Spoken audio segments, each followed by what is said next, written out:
حي على الصلاة.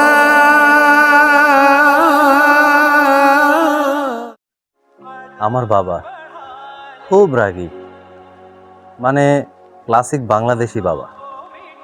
ভালোবাসে ঠিকই, কিন্তু দেখায় না। কখনো বলে না ভালোবাসি, কখনো বলে না মিস করি, শুধু বলে তুই কোথায় আছিস, রাতে দেরি করিস না, তাড়াতাড়ি বাসায় ফিরবি। দেখেছো, এটাই ওনার লাভ ল্যাঙ্গুয়েজ। তবে আমি একটা জিনিস খেয়াল করেছি,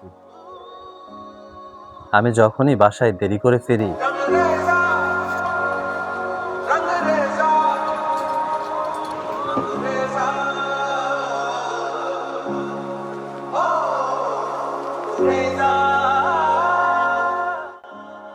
বাবা কিছু বলে না, শুধু জেগে থাকে আমি বাসায় ফিরেছি কিনা এইটুকু দেখার জন্য।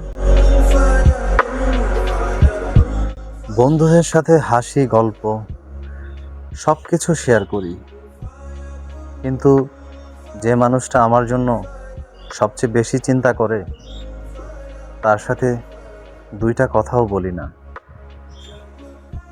বাবা কখনো বলে না, কিন্তু সে ভালোবাসে সবচেয়ে বেশি। একদিন হয়তো বুঝবো, কিন্তু তখন হয়তো আর বলার সুযোগ থাকবে না।